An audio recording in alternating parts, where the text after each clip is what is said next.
mês de julho é um mês rico para a história da humanidade, porque foi nele, em julho do final do século XVIII, que explodiram os grandes movimentos liberais com os ideais de liberdade, igualdade, fraternidade que tinham nascido do pensamento iluminista do século das luzes e que reverberaram na América, criando a independência dos Estados Unidos, a primeira república democrática das Américas, e depois, nós todos sabemos, chegou na França com a grande Revolução Francesa.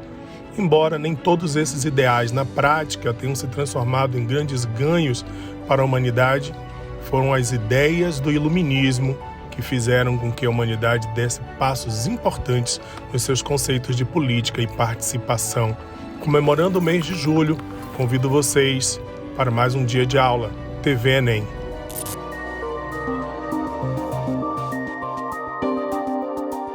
Fala minha gente, tudo bem com vocês? Eu sou Marcelo Piau, professor de Física, e hoje nós iremos discutir termologia. A termologia é a parte da física que estuda os fenômenos térmicos.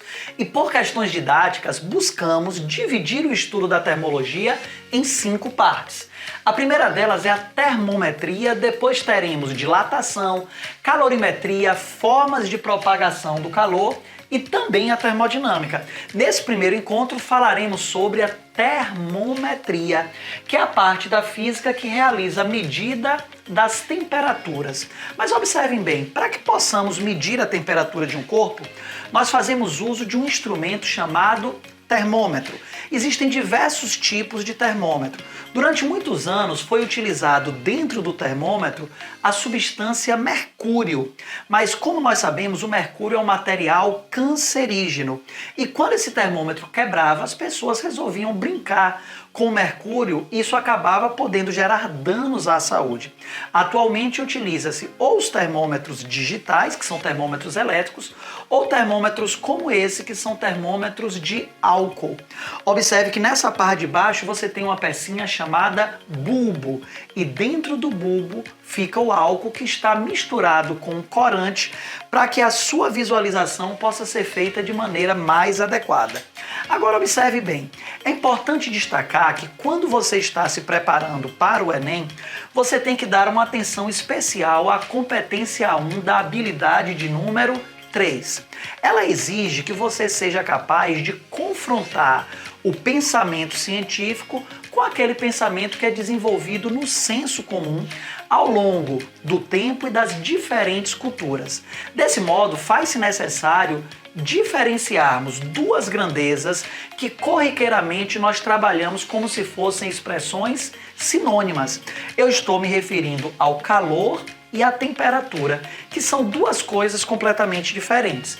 O calor corresponde a uma forma de energia, mas quando a energia está armazenada dentro do corpo, ela é chamada de energia térmica. Apenas caso essa energia esteja transitando de um corpo para o outro, devido a uma diferença de temperatura entre eles, nós chamamos então de calor. Já no caso, a temperatura nada mais é do que a medida do grau de agitação térmica das partículas. Então, se um corpo tem as suas partículas muito agitadas, dizemos que esse corpo possui uma temperatura alta. Caso as partículas estejam pouco agitadas, nós dizemos que ele apresenta uma temperatura baixa. Acontece que aqui no nosso país, no Brasil, a temperatura normalmente ela é medida em graus Celsius, mas vale destacar que essa não é, de hipótese nenhuma, a única unidade de medida para a temperatura. Os países de língua inglesa trabalham com a temperatura expressa em graus Fahrenheit, e no mundo científico nós trabalhamos a temperatura em Kelvin. Vale a pena destacar então que Celsius, Fahrenheit e Kelvin são as 3 escalas de temperaturas mais utilizadas, mas elas não são as únicas. Toda escala termométrica possui 2 pontos fixos. O primeiro ponto fixo corresponde à temperatura na qual o gelo sofre o processo de fusão. E o segundo ponto fixo, a temperatura na qual a água passa por um processo de ebulição. Na escala Celsius, o primeiro ponto fixo vale 0 e o segundo ponto fixo vale 100. Nós sabemos que o gelo derrete a 0 graus Celsius e que a água entra em processo de ebulição quando atinge a temperatura de 100 graus Celsius. Já a escala Fahrenheit vai de 32 a 212 e a escala Kelvin de 273 a 373. Os dois pontos fixos de cada uma das escalas você tem que saber de cor. Mas o que é que o vestibular, o que é que o Enem pode cobrar para você? Ele pode te dar uma temperatura qualquer medida na escala Celsius e pedir a você que converta, que você encontre o valor correspondente na escala Fahrenheit ou na escala Kelvin. Para isso, existe uma regra geral que te permite converter qualquer escala. A regra geral é a seguinte: a escala menos o ponto de gelo, que é o primeiro ponto fixo, sobre o ponto de vapor menos o ponto de gelo, ou seja, sobre o segundo ponto fixo menos o primeiro ponto fixo. Aí você vira para mim e fala: poxa, prof, não consegui acompanhar direito. Bora pensar direitinho e fazer isso aqui juntos? Observe bem, ó. Escala. Qual é a primeira escala que nós estamos trabalhando? É a escala Celsius. Então eu vou colocar aqui TC, temperatura medida em Celsius. Só que eu teria que fazer TC menos o ponto de gelo. Como o ponto de gelo é 0, subtrair 0 não faz diferença. Então eu não preciso colocar o 0. Sobre o ponto de vapor menos o ponto de gelo. 100 menos 0, isso daqui vai dar 100. Apliquemos agora essa regrinha à escala Fahrenheit e à escala Kelvin. Uma maneira que eu gosto de dizer sempre aos meus alunos é a seguinte, ó: escala menos o ponto de gelo é o valor do meio menos o de baixo. Ponto de vapor menos ponto de gelo é o valor de cima menos o valor de baixo. Sendo assim, na escala Fahrenheit teremos TF menos 32... TF menos 32 sobre 212 menos 32, isso daqui vai dar 180. Já na escala Kelvin, aplicando o mesmo método, temos o seguinte: TK menos 273 sobre 373 menos 273. Teremos então TK menos 273 sobre 373 menos 273, eu posso colocar então 100. Mas perceba o seguinte, você consegue notar que todos os denominadores são múltiplos de 10? Então eu posso cortar esse 0 e esse 0. Além disso, todos os denominadores são pares, logo esses valores podem ser divididos por 2. Teremos então o seguinte, gente: temperatura em Celsius sobre 10 dividido por 2 dá 5. Vai ser igual a temperatura em Fahrenheit menos 32 sobre 9, o que é igual a TK menos 273 sobre 5. Mas aí você vira para mim e pergunta: professor, pode dar um exemplo para mim de como uma questão de escalas termométricas poderia cair na minha prova? Mas é claro que sim. Observe bem, uma situação muito corriqueira nos exames vestibulares seria justamente a seguinte: uma determinada mãe deseja aferir a temperatura do seu filho, que ela desconfia que esteja com febre. Mas vamos supor que ela não possua em sua casa um termômetro graduado na escala Celsius. Ela só possui um termômetro graduado na escala Fahrenheit. Ela então pega o termômetro, coloca na axila do seu filho, aguarda um certo tempo para que o corpo da criança entre em equilíbrio térmico com o termômetro e após retirar e consultar a temperatura, ela verifica que a temperatura, quando expressa em Fahrenheit, corresponde a 104 graus Fahrenheit. Bem, minha galera, para que possamos resolver esse exercício, basta então pensar no seguinte: note que a conversão corresponde apenas a uma relação entre as escalas Fahrenheit e Celsius, nada tendo a ver com a escala Kelvin. Desse modo, eu posso descartar o terceiro termo da minha equação e fazer uso apenas das duas primeiras partes. Sendo assim, podemos dizer que a temperatura em Celsius sobre 5 ela vai ser igual à temperatura em Fahrenheit menos 32 sobre 9.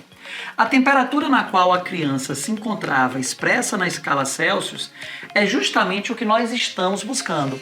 E a temperatura em Fahrenheit foi fornecida pela questão. O termômetro graduado em Fahrenheit ele indicou uma temperatura de 104 menos 32, que já faz parte da fórmula, sobre 9. Teremos então o seguinte: temperatura em Celsius sobre 5 vai ser igual a 104 menos 32, vai dar 72, tudo isso sobre 9. O 5 que está dividindo, eu jogo para o lado de cá multiplicando. Então a temperatura em Celsius vai ser igual a 5 vezes 72 sobre 9. E isso daqui, 5 vezes 72 sobre 9, também é conhecido com o nome de 40 graus Celsius. Perceba então, minha gente, que como a temperatura da criança era superior a 37 graus Celsius, podemos então concluir que, de fato, a criança encontrava-se num estado febril. Opa, peraí, eu quase que ia me esquecendo. Quer assistir mais vídeos como esse? Eu queria então te convidar para me seguir no Instagram, @Marcelo_Piau, e também para que você me acompanhe no meu canal do YouTube. Para me encontrar no YouTube, basta você colocar Marcelo e Piau. Beijo grande para vocês, boa sorte nos estudos e até a próxima, hein, gente?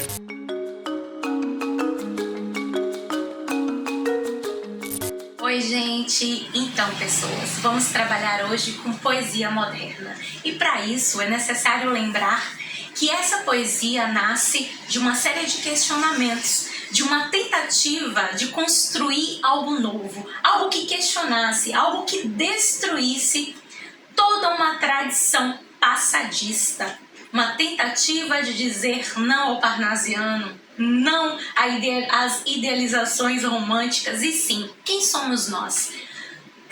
A tentativa de trazer o Brasil, a identidade brasileira, rica em contradições, à baila, para dela construir algo que seja nosso, profundamente nosso, sim, com ecos das vanguardas, e por que não sejamos antropofágicos? Bom, é claro que eu estou aqui falando a partir, sobretudo, dos autores da primeira fase moderna. Então eu estou falando a partir do Mário, do Oswald, sobretudo porque a gente está recortando poesia, e do Manuel Bandeira. Lerei para vocês agora algumas estrofes de um poema que foi lido pela primeira vez no dia 15 de fevereiro de 1922. Estou falando do segundo dia da Semana Hecatombe, a Semana de Arte Moderna. Gente, olha o que esse poema diz. Não pensem vocês que é uma exaltação. Muito pelo contrário, é um poema ironia, um poema que põe em xeque as contradições de um país contraditório, mas que quer se conhecer e que tem coragem para isso através dessa primeira fase moderna, heróica, corajosa, e diz o seguinte: ódio ao burguês. Eu insulto o burguês níquel, o burguês, a digestão bem feita de São Paulo, o homem curva, o homem nádegas, o homem que, sendo francês, brasileiro, italiano, é sempre um cauteloso pouco a pouco. Eu insulto as aristocracias cautelosas, os barões lampiões, os condes joões, os duques urros, que vivem dentro de muros sem pulos e gemem sangues de alguns mil réis fracos, que dizem que as filhas da senhora falam francês e tocam os pentempos com as unhas. Eu insulto o burguês funesto, o indigesto feijão com tocinho, dono das tradições, fora os que algarismam os amanhãs. Olha a vida dos nossos setembros, fará sol, choverá arlequinal, mas a chuva dos rosais, o êxtase fará sempre sol. Morte à gordura, morte às adiposidades, morte ao burguês mensal, ao burguês cinema, ao burguês Tilbury, padaria suíça, morte viva ao Adriano. Ai, filha, que te darei pelos teus anos? Um colar? Conte 500, mas nós morremos de fome. Mário de Andrade, Pauliceia Desvairada. Nesta mesma linha irônica, ácida, traremos agora um poema do Oswald de Andrade, que está no livro Poesia para o Brasil. Um poema piada e, ao mesmo tempo, um poema que exalta a fala da nossa gente, da gente brasileira, o brasileiro. Vamos lá para o poema Pronominais, que diz o seguinte: dê-me um cigarro diz a gramática do professor e do aluno e do mulato sabido. Mas o bom negro e o bom branco da nação brasileira dizem todos os dias: deixa disso, camarada, me dá um cigarro. Gente, aqui encerramos a primeira fase da semana, a primeira fase do modernismo. E também, de certo modo, terminamos de falar um pouquinho dessa semana de arte moderna. Bem, falaremos agora da segunda fase. Uma fase que não está preocupada em destruir nada. Muito pelo contrário, até retoma alguns ideais e que está afincado em seu tempo. Um tempo, como diz Drummond, de depuração. Estou falando da segunda fase moderna, estou falando de um período aí de 30 a 45. Vamos começar com um poema da autora Cecília Meirelles, um poema de tom universal, subjetivo e intimista.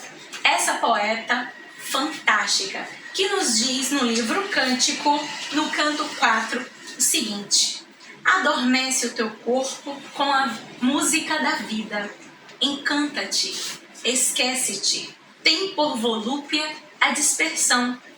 Não queiras ser tu, queres ser a alma infinita de tudo. Troca o teu curto sonho humano pelo sonho imortal, o único. Vence a miséria de ter medo. Troca-te pelo desconhecido. Não vês, então, que ele é maior? Não vês que ele não tem fim? Não vês que ele és tu mesmo? Tu que andas esquecido de ti? Nesse tom, vamos agora para um tom mais duro, mais questionador e que tenta trazer o sentimento do mundo. Eu estou falando do poeta Carlos Drummond de Andrade e do livro O Sentimento do Mundo.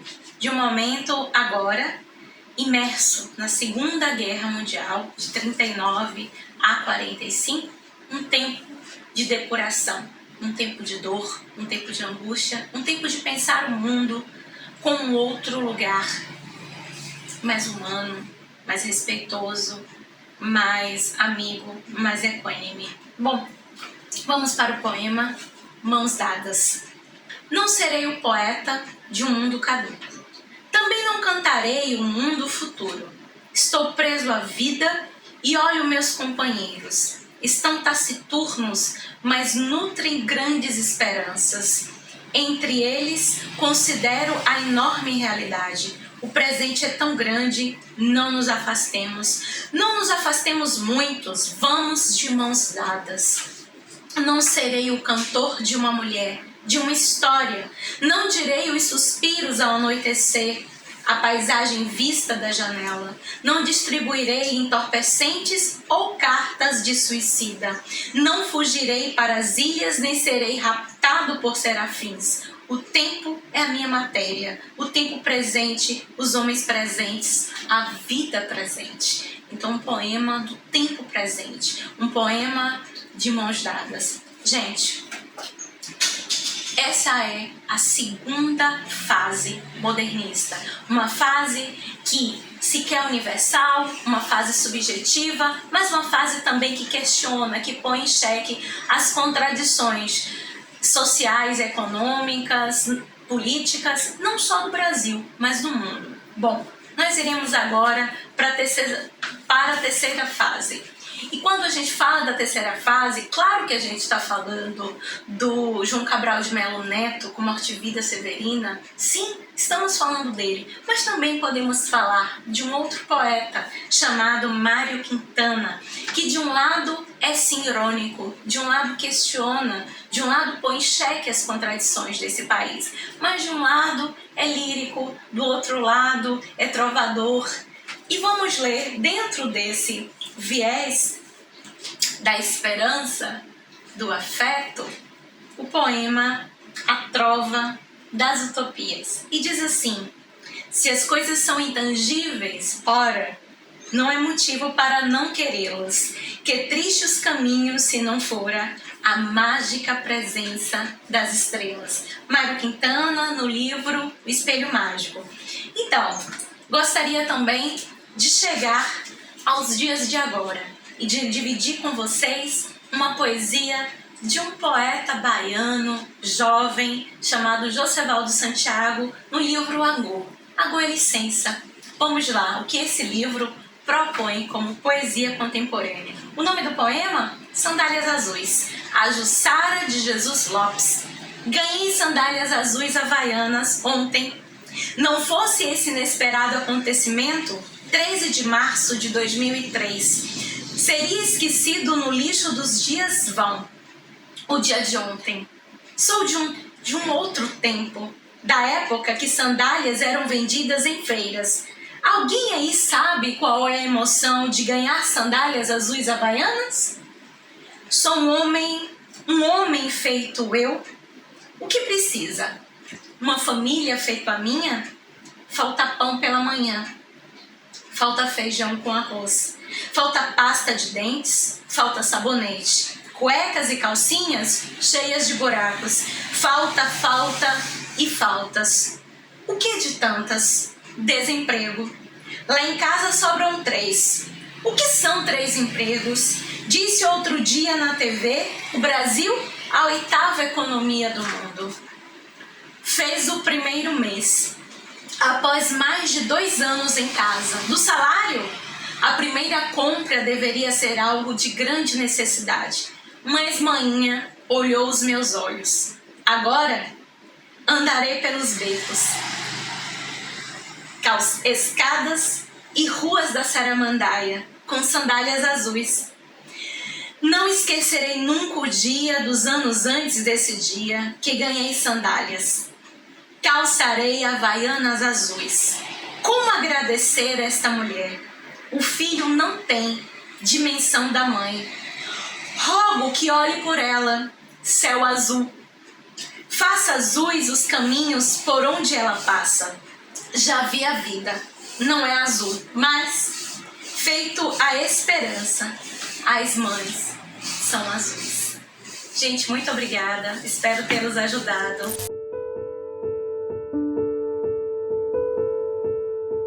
Oi gente, tudo bem com vocês? Meu nome é Fernanda Ruth, eu sou psicóloga e colunista semanal da TV Enem. Hoje vou bater um papo com vocês sobre consciência corporal. Com a ajuda desse meu livro, que se chama O Corpo Tem Suas Razões, eu quero convidar vocês a pensar. Vocês já se deram conta que o corpo muitas vezes sente e demonstra, tenta nos avisar através de sensações físicas, que a gente está estressado, que a gente está ansioso, que a gente está inquieto ou que tem algo nos preocupando? Vocês já se deram conta disso, que muitas vezes o corpo fala através dessas dores, desses incômodos físicos, o que a gente está sentindo no nosso coração, o que a gente está sentindo na nossa cabeça. Então é muito importante que vocês tentem se conectar com o próprio corpo, tentem, de certa forma, olhar mais para dentro de si. E como vocês podem fazer isso? A respiração é uma estratégia muito boa para se conectar com o próprio corpo.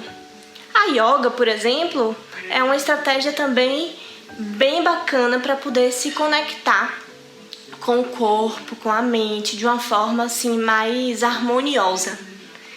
E também outras atividades físicas que vocês gostam de fazer para movimentar o corpo, seja dançar, seja esticar o corpo quando acorda. Isso são movimentos corporais que nos ajudam a nos conectar com o nosso corpo. É muito importante para vocês que estão em uma carga de estudo da TV Enem se conectar com o corpo e com a mente, porque o corpo e a mente é uma coisa só. Eles não são coisas separadas. Então, alimentar essa consciência corporal dentro de você para poder até te ajudar a ficar mais tranquilo, a ficar mais em paz. Eu espero que eu possa ter te ajudado e espero também que você possa incentivar você mesmo a procurar essa conexão entre corpo e mente. Um beijo e até a próxima semana.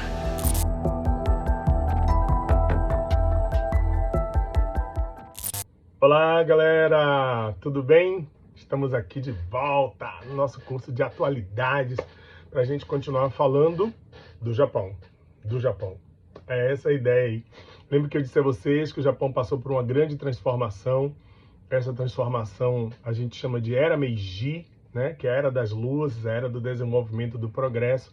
Isso levou o Japão à sua Revolução Industrial, uma ocidentalização muito grande, mas também levou o Japão a se aliar aos países vencedores da Primeira Guerra Mundial. E isso acabou trazendo para o país algumas consequências, né? Além de ganhar algumas vantagens no Tratado de Versalhes, as Ilhas Kurilas, o Porto Arthur, as Ilhas Sakhalina, abriu um caminho de crescimento, né, do militarismo, associado a um culto mítico do imperador, um nacionalismo exacerbado. E quando veio a crise econômica, olha só, a crise, culto mítico do líder, né? Avanço da extrema-direita. O que acabou acontecendo com o Japão? A gente até já tinha falado um pouco sobre isso. O Japão acabou se aproximando dos regimes totalitários de sua época, formando o chamado eixo Roma-Berlim-Tóquio. Né? Então, essa força avassaladora da extrema-direita, né, dos regimes totalitários, nazifascistas, acabou levando o mundo à Segunda Guerra Mundial. Né? Então, assim, a guerra tomou conta do planeta, conduziu o mundo a uma situação deplorável, milhões de mortos, campos de concentração. O que pouca gente estuda, cara, é exatamente o que aconteceu no Pacífico, né? A guerra dos Estados Unidos com o Japão. Existia uma preocupação muito grande do Japão com o excesso de presença norte-americana no Pacífico Sul. Ao mesmo tempo, os japoneses precisavam daquela região para estabelecer um controle sobre os fluxos de combustível vindos principalmente, né, das regiões da Oceania. E isso acabou levando o Japão, em 7 de dezembro de 1941, a atacar a base americana de Pearl Harbor, no Havaí. Uma coisa, sabe, assim, um poder de destruição. Os aviões chamados Zero, que eram aviões bombardeiros, né, bombardeiros do Japão, eles destroçaram a base de Pearl Harbor. Foram milhares de mortos, dezenas de navios atingidos, afundados, e aviões que nem conseguiram decolar, cara. Então você imagine, isso foi uma coisa, realmente uma força de destruição muito grande desse ataque de surpresa. Você sabe que tem muito essa história aí, né? Essas teorias conspiratórias. Ah, os americanos sabiam, não sabiam, os americanos precisavam entrar na guerra. Realmente, a essa altura, a entrada dos Estados Unidos na guerra vinha meio a calhar, né? Porque as forças nazifascistas tinham crescido muito e os investimentos americanos, como na Primeira Guerra Mundial, né, na Inglaterra, na França, o grande jogo geopolítico mundial era realmente uma coisa, um problema para os Estados Unidos. Então, os ataques de 7 de dezembro de 41 meio que vieram a calhar, né? E imagine, o presidente que tinha declarado antes sua neutralidade foi conclamar, né, o mundo, conclamar a nação americana a entrar numa guerra que os americanos entraram de forma dura e bastante incisiva. Agora veja o que interessante. Enquanto as tropas de Hitler iam sofrendo, né, duros golpes lá no Ocidente, enquanto a muralha atlântica é rompida, né, e vem aí o dia D, e vem o avanço das tropas soviéticas pela frente oriental, e aos poucos os alemães vão ficando isolados e acuados até a morte de Hitler e a rendição dos alemães na Segunda Guerra Mundial. O que acaba acontecendo é que a guerra no Pacífico não parava, cara. A situação do Pacífico continuava muito tensa, cada metro quadrado era disputado entre americanos e japoneses como se fosse a própria vida e existência deles. Batalhas famosíssimas como a Batalha de Midway, a tomada de Iwo Jima e outros, né, episódios da Segunda Guerra Mundial aconteceram no Pacífico. Acho interessante isso, porque há muito interesse, uma concentração de interesse nas guerras na Europa, nos conflitos do Ocidente, mas por outro lado, os conflitos no Pacífico não são tão assim estudados, não são tão buscados. Existem alguns filmes bacanas assim, né, que tratam sobre essas guerras no Pacífico, esse conflito entre americanos e japoneses. Esse é uma minissérie chamada The Pacific, que na verdade ela é uma consequência de uma outra série incrível do Spielberg, do Steven Spielberg, chamada Band of Brothers, né, que faz referência ao dia D, mas foi um sucesso tão grande que os produtores, ele e o Tom Hanks, resolveram dar continuidade e fizeram o The Pacific, né, o Pacífico. Eu amo, adoro, acho uma das minisséries mais incríveis que a gente tem, assim, todos dois, Band of Brothers e The Pacific. São esses dois filmes do Clint Eastwood, outro gênio do cinema. Isso aqui é repertório, viu? Repertório sociocultural para você. Assista, cinema é sempre maravilhoso. A Conquista da Honra e Cartas de Iwo Jima. São dois filmes que o Eastwood fez ao mesmo tempo. Um tratando sobre a visão americana da Batalha de Iwo Jima e outro da visão japonesa, sobre a ótica dos japoneses, né? Inclusive na versão americana, a Conquista da Honra, fala-se dessa famosa fotografia da tomada de Iwo Jima, muito legal. Que mais que a gente tem assim? E esse filme que eu adoro, anos 50, adoro filme antigo, não sei se vocês gostam, mas esse filme é incrível, cara. O filme que lançou, deu visibilidade ao Frank Sinatra, tem aquela cena famosa do beijo, né, do Burt Lancaster com a Deborah Kerr, né, sabe? É a história de Pearl Harbor, do ataque de Pearl Harbor, só que ele se passa nos dias que antecedem a batalha. Não vou falar mais nada não, velho, é puro spoiler, né? Mas a guerra parecia que não acabava, e quando menos se esperava, no dia 6 de agosto de 1945, o mundo desperta para o apocalipse, cara, para o caos, para o apocalipse. A bomba de Hiroshima e 3 dias depois a bomba de Nagasaki. Vamos ler esse texto aqui porque ele é bom demais. Cadê o óculos do professor? Achei aqui, o óculos do professor. Tchá! E tudo se revela. Como se sabe, a bomba atômica matou 100 mil pessoas na cidade japonesa de Hiroshima em 6 de agosto de 1945. Naquele dia, depois de um clarão silencioso, uma torre de poeira e fragmentos de fissão se ergueu no céu da cidade, deixando cair gotas imensas do tamanho de bolas de gude da pavorosa mistura. Vocês já estudaram o que é fissão nuclear, né? Você acreditava que a única partícula indivisível era o átomo, depois o núcleo do átomo. Os caras provaram que era possível a partir de pesquisas, como, por exemplo, a teoria da relatividade restrita de Einstein, de que era possível romper o núcleo atômico, e teoricamente se chegou à conclusão de que isso despertava uma carga energética tão grande que isso gerava uma reação em cadeia, e aí isso, né, deslocamento violento de matéria. Qual é o nome disso? Explosão, que gera duas coisas: força violenta de arrasto, né, alteração da inércia, e calor, cara, milhares de graus centígrados. A bomba explodiu exatamente às 8h15. Há quem diga que foi premeditado para matar mais gente, que é a hora que os japoneses estavam na rua, né, indo para o trabalho, indo para a escola. Um clarão de fogo varreu a cidade, carbonizando o que encontrava pela frente. Tanto que existem, né, chamadas sombras da bomba, né? Sombras nucleares, são manchas que ficaram nas paredes de pessoas que foram pulverizadas pela bomba. E outra coisa, né, galera? Os americanos, na boa aí, escolheram uma cidade para bombardear, para testar, para usar sua bomba. Pô, numa guerra, as cidades estão com quem? Com mulheres, crianças, idosos. Porque os soldados estão na frente de batalha, cara. Foi uma covardia que não tem precedente, né? Um clarão de fogo varreu a cidade, carbonizando o que encontrava pela frente.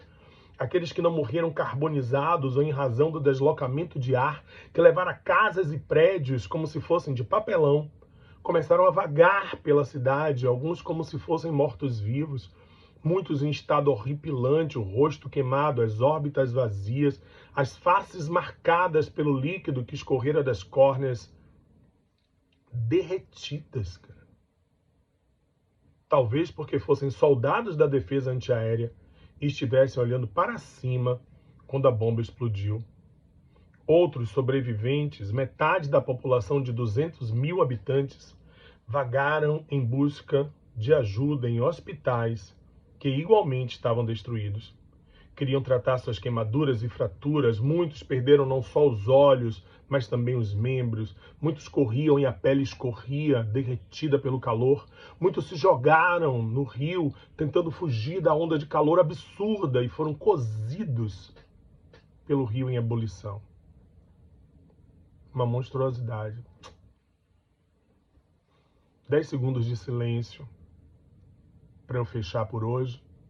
E volto ainda falando da bomba, tá? No nosso próximo encontro. Paz e luz para vocês. Que a humanidade precisa demais.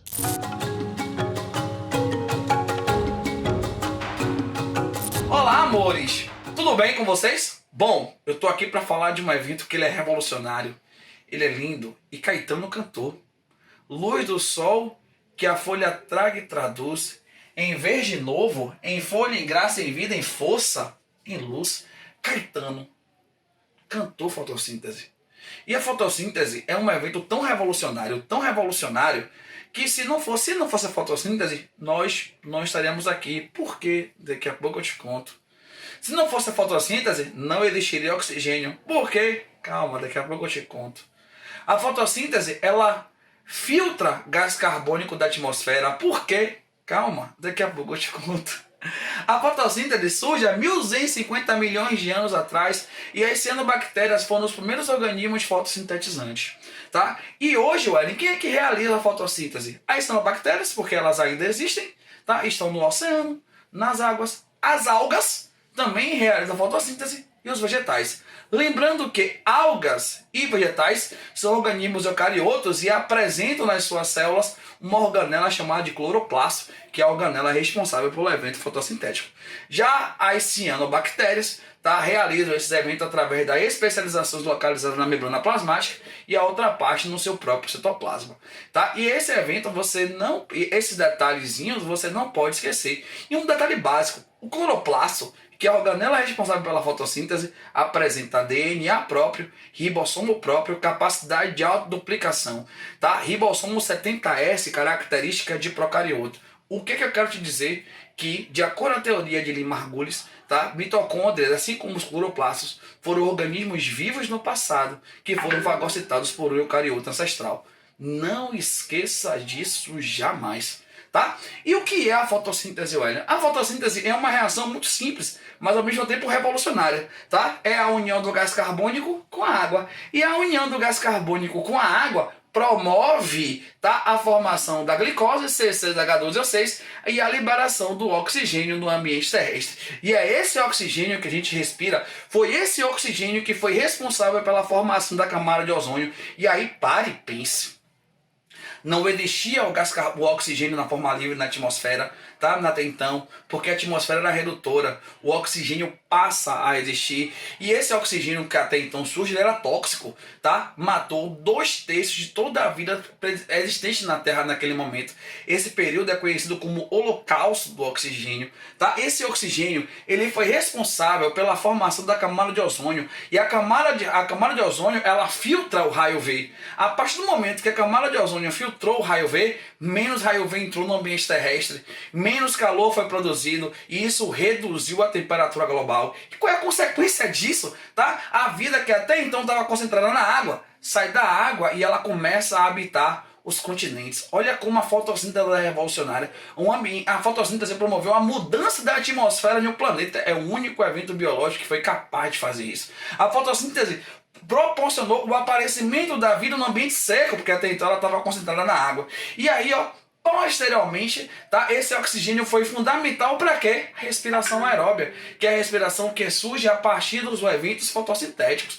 Então, olha como a fotossíntese é importante, olha quanta coisa ela favorece, tá? E o Ellen, e em relação ao desmatamento, a fotossíntese é importante?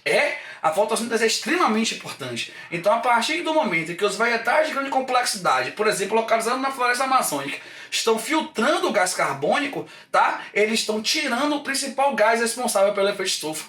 Quanto maior o efeito estufa, maior a temperatura. Então, se a gente desmata, a gente tira os filtros de gás carbônico, que são os vegetais. Mais gás carbônico se acumula na atmosfera, maior, e essa aí vai intensificar o efeito estufa, porque o efeito estufa é um efeito natural e você não pode esquecer disso, tá? Então, vai acontecer nesse processo a amplificação do efeito estufa e, consequentemente, a temperatura global vai aumentar. Isso vai gerar transtornos como o derretimento das calotas polares, isso vai gerar outros transtornos como extinção dos recifes de corais e por aí vai. Mas, Ellen, e como é que a fotossíntese acontece e aonde ela acontece? Bom, ela acontece, tá, em organelas, no caso dos organismos eucariotos, chamada de cloroplasto.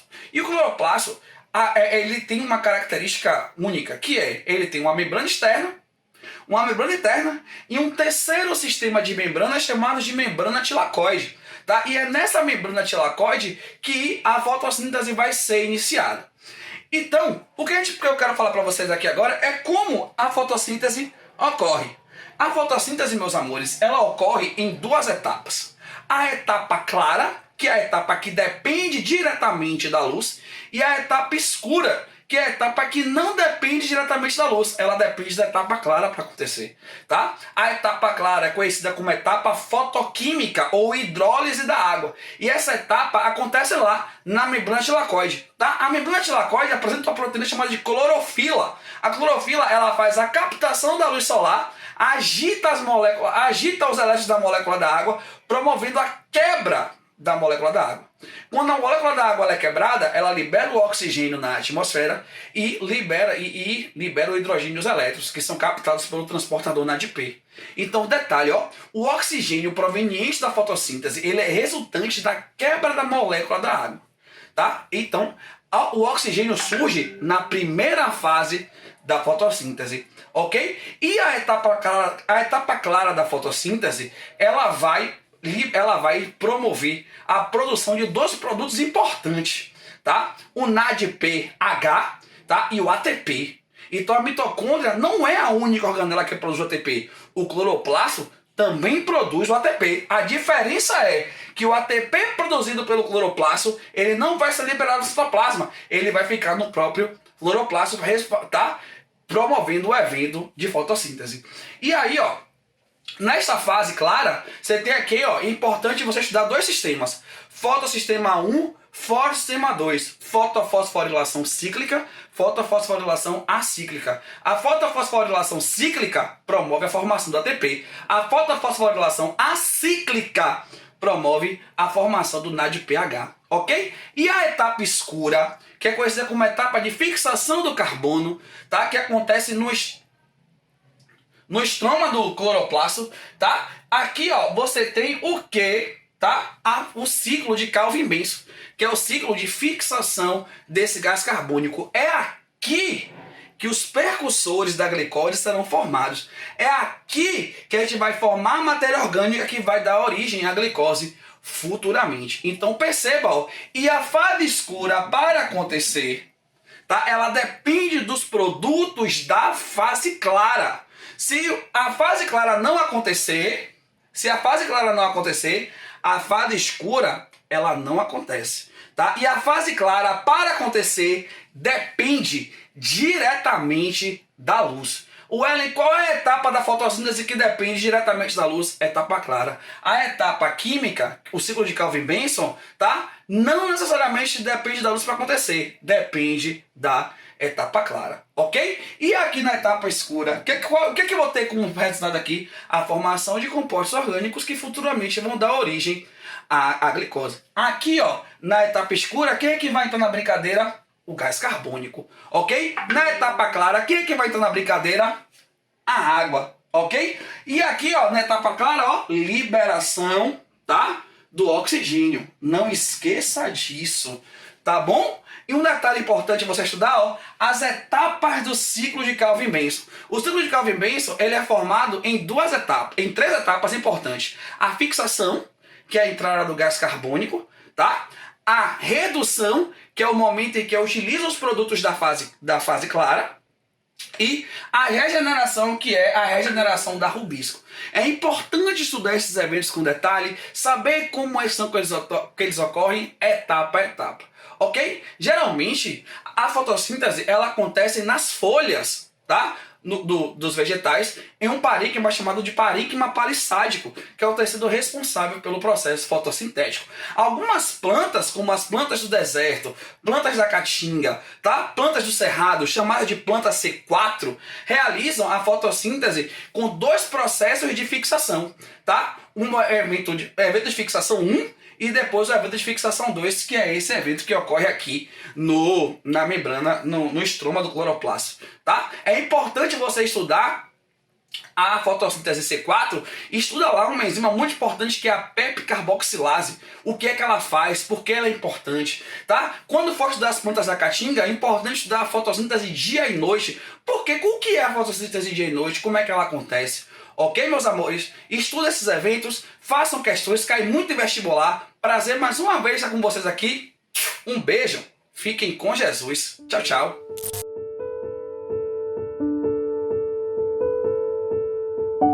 Enenzeira, aqui tô eu de novo com você para conversar sobre você. Claro, sempre sobre você. E hoje o meu tema é pensamento. Olha, eu tô imaginando que você já sabe quem você já fez um mapa a respeito de quem você é, de quais são os seus sonhos, e agora eu preciso que você se concentre nos seus pensamentos. Eu preciso que você faça o exercício consciente de pensar no sucesso que você quer ter, como se ele já fosse uma realidade. Sabe que uma característica importante do seu cerebrinho é que ele não diferencia muito bem realidade de imaginação, de pensamento. Ai, que boa ideia! Então aí no nível dos teus pensamentos, aquilo que você desejou, por exemplo, ter uma nota gordinha no Enem, já é um fato, já se realizou. Você pode até comemorar, gente. Então vamos lá? Vamos pensar conscientemente, vamos pensar corretamente, vamos fazer o exercício de ter pensamentos positivos. Sabe aqueles pensamentos do tipo, eu não sou capaz, eu não sirvo, eu não vou aprender, não vai dar certo? Muda tudo isso. Começa, pega uma lista. Lembra que eu te pedi um caderninho de bordo? Pega lá o teu caderno de bordo e escreve no teu caderno frases, pensamentos inspiradores para você. Pense em tudo aquilo que você quer para a sua vida. Pense em quem você é. Quando surgir um pensamento negativo, risca, amassa, joga fora, queima, tira da tua frente, porque aqui só cabe pensar em coisas positivas. Enenzeiro, Enenzeira, tamo junto. O teu pensamento é o teu melhor companheiro. Ele precisa ser exercitado. Sabe aqueles exercícios de matemática que você faz 1, 2, 3, 10 vezes para poder memorizar? Sabe aquela paciência que você tem para fazer exercício de física, por exemplo? Agora eu tô pedindo para você ter uma paciência para formatar o teu pensamento. Formata esse teu pensamento de maneira que ele seja benéfico para você, para o resultado que você espera ter. Dica de hoje, portanto, eu vou construir melhores pensamentos. Pensamentos que realmente me ajudem. Pensamentos que façam com que eu rompa essa bolha da insegurança e do medo. Já ouviu uma música do Lenine chamada Medo? Procura aí na internet, Medo Lenine. Você vai entender do que eu tô falando. Medo é uma casa onde ninguém vai.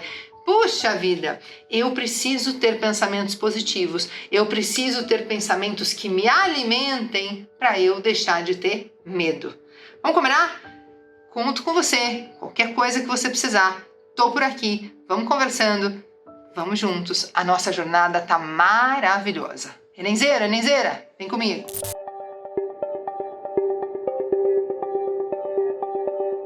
Vamos lá, professor Orlando Neto de Geografia aqui contribuindo nesse belo projeto da TV Enem, arquitetado pelo Escritório do Pensamento.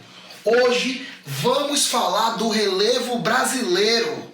Você está vendo aqui, né? Geomorfologia do Brasil. Lembra? Geomorfologia é a ciência que estuda o relevo. Então vamos falar hoje do relevo brasileiro. Agora, para falar do relevo brasileiro, talvez você tenha visto vários conceitos aí do que é planalto, do que é planície, do que é depressão, do que é montanha. Há vários conceitos, há vários teóricos. Mas aqui agora vem a grande dica para você, que eu vou falar baixinho. Galera, a prova do Enem, ela se baseia muito mais em um geógrafo brasileiro, um cara retado, chamado Jurandir Sanches Ros. O conceito de relevo no Brasil é com base nesse cientista aí, super professor. A prova do Enem adora tirar questões desse livro aqui com base nesse autor. E aí, ó, o que foi que eu fiz? Li esse livro, estudei muito sobre ele e tô te deixando aqui agora na cara do gol, minha galera. E sabe o que é que Jurandir Ros vai dizer pra gente? Que o território brasileiro tem 28 unidades de relevo. Isso mesmo, 28 composições do relevo brasileiro. E ele vai dizer de forma bem clara. Presta atenção. Nós vamos ter no Brasil 11 planaltos, 11 depressões e 6 planícies. 28 unidades. E deixando bem claro aqui na sua obra, ele vai dizer pra gente que a estrutura do relevo brasileiro, ela é bastante antiga, minha galera. Bastante antiga. Fique muito atento nessa abordagem aí. Show de bola? Ficou claro? Você viu na nossa aula anterior lá de relevo que eu te falei, né? Eu te deixei bem claro, te expliquei o que era planície, te expliquei o que era planalto, te expliquei o que era montanha. Mas nosso foco aqui hoje é a geomorfologia do Brasil. Mas eu vou te ajudar a te relembrar. Venha pra cá, se ligue bem, presta atenção. Ó, planícies são áreas mais baixas, né? Levemente onduladas, que predomina o processo de sedimentação. Isso, sedimentação. Estão lembrados? Já os planaltos são áreas mais altas, né? Bem velhas em relação ao processo do tempo na geologia. Planaltos são altas e sobre o planalto você vai ter a predominância do processo de erosão. Show? E por último aqui, ó, as depressões. O que são depressões? São áreas rebaixadas, a área bem baixinha lá, né? Áreas rebaixadas em relação ao relevo ao seu entorno, que predomina o processo de erosão. Estão lembrados disso daí, né? Show de bola. Então deixe bem clara essa abordagem. Agora eu quero te mostrar muitas informações importantes, bacanas. Venha pra cá, se ligue bem, venha pra tela. Pronto, minha galera. Deixa eu te falar uma coisinha muito importante para o seu exame nacional do ensino médio. Galera, a prova do Enem ela adora mapas. A prova do Enem, gente, ela pede que você faça leitura de textos não verbais. A prova do Enem vai trazer aspectos de localizações para vocês, porque isso são princípios que envolvem a geografia. E falar da geomorfologia brasileira, eu preciso que você fique muito atento, muito ligado e relembre os agentes que predominam, né, em cada uma dessas formas de relevo que vocês estão vendo aí mais abaixo. Planaltos, predomina erosão. Planícies, sedimentação. Montanhas, reflexo do tectonismo. E depressões, áreas rebaixadas em relação ao relevo ao seu entorno. Show de bola? Show de bola? Aí você está lembrado que eu falei para vocês que vocês podem visualizar vários conceitos das formas de relevo, mas hoje o que é utilizado na prova do Enem é desse último aí. O de Haroldo de Azevedo, se você encontrar algum livro, é importante, mas a prova do Enem não trabalha muito mais com ele a abordagem de relevo. Agora, a figura do Aziz Absaber aparece muito em questões de vegetação, de clima, domínios morfoclimáticos. Agora, relevo é o Jurandir Ros, esse último aí que vocês estão vendo abaixo em nossa imagem. E o Jurandir Ros, gente, ele vai fazer este mapa que vocês estão vendo agora aí. Lembra que eu te falei que o relevo brasileiro é dividido em 28 unidades? 11 planaltos, 11 depressões e 6 planícies? Olhando para este mapa aí, fazendo a leitura desse texto não verbal, observe que as áreas, essa cor verdinha aí, tá vendo? São áreas de planaltos. Planaltos? Não. Verdinho é o quê? Áreas de depressões. Isto mesmo, tá vendo aí? Aqui, ó, a 19 aqui, ó, a depressão qual? A sertaneja do São Francisco. Vocês estão vendo aí, né? Olha aqui, ó, olha aqui a depressão de número 15, a depressão do Araguaia. Então você percebe aqui, ó, que o Brasil tem bastante depressões. Agora, se você olha para essa cor mais avermelhada, mais alaranjada, aí sim você vai encontrar os planaltos brasileiros, beleza? Olha aqui, ó, o 11, o Planalto da Borborema, aqui o número 11, aqui, ó, Planalto da Borborema, aqui, ó, muito conhecido, muito dito, muito dialogado. Aqui, ó, o Planalto Residual, Norte Amazônico, perfeito? E se você analisar essa área de amarelo, galera, bem menos em comparação aos outros, relaciona-se às planícies, tá vendo? Olha aqui, ó, 23, a planície do Rio Amazonas. Olha 28 aqui, ó, as planícies e tabuleiros litorâneos. Então, gente, este mapa aí é ele que a prova do Enem costuma dialogar conosco, com base no professor Jurandir Ross. Ele que fez essa configuração no Brasil em dividir essa estrutura nesse mapa que vocês estão vendo agora aí. Show de bola, beleza, tranquilidade, massa, massa, massa, massa, massa. Agora eu quero te mostrar bem rapidinho aqui, ó, alguns cortes no relevo brasileiro. Esses números que vocês estão vendo aqui, 1, 2 e 3, referem-se ao perfil topográfico de algumas áreas do Brasil. Aqui o número 1, gente, é o perfil topográfico da região norte, que começa aqui em cima, ó, vai descendo e vai parando aqui, ó, nos planaltos residual sul-amazônico. Show de bola? Agora esse número 2 aqui, ó, é como se fosse um corte, né, dessa região aqui nordeste, dessa área aqui, ó, que sai dos tabuleiros litorâneos e vai parar lá depois do Rio Parnaíba. Beleza? E a número 3 remete a um corte de demonstração do perfil topográfico do centro-oeste e sudeste, que sai daqui, né, dos planaltos e serras do Atlântico Leste e Sudeste e vai parar lá na planície do Pantanal Mato Grossense. Gente, esses são perfis topográficos que vários outros vestibulares gostam de dialogar, várias outras bancas. Se você vê isso na prova do Enem, isso são perfis topográficos, beleza? São representações do relevo.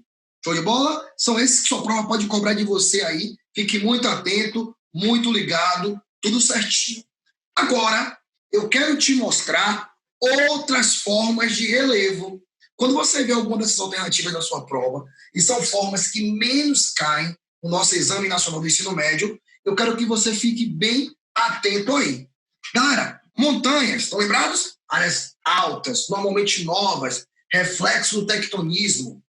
Professor Inselberg, o que é isso? Muito comum no sertão nordestino. São relevos testemunhos, gente, bem velhos, que ficam isoladinhos aí em áreas, normalmente, né, que nós encontramos aqui no sertão nordestino. Então, você está viajando aí, né, pelo interior afora, você vê aquele relevo sozinho lá, isso é chamado de Inselbergs. Agora, toda vez que você vê essas áreas com declividade bem abrupta, isso é chamado de escarpas, áreas escarpadas. E quando essas áreas escarpadas são formadas por rochas sedimentares, nenhum esforço será em vão. Pode acreditar. Todo o trabalho de estudo, de educação, de iluminação da sua mente vai redundar inevitavelmente em grandes vitórias. Você está às portas da universidade. E da universidade para a graduação vai passar rápido. Você vai ver da graduação para o mercado de trabalho e para a sua continuidade da sua carreira acadêmica, mestrado, doutorado, tudo vai chegar em seu tempo. Para isso, agora a gente tem que fazer um ótimo Enem. Então siga a gente nas redes sociais, nos canais de vídeo, o canal Escritório do Pensamento, nas TVs a cabo, nas TVs abertas e, claro, na nossa plataforma tvenem.com.br. Muita luz no seu caminho. Vamos em frente.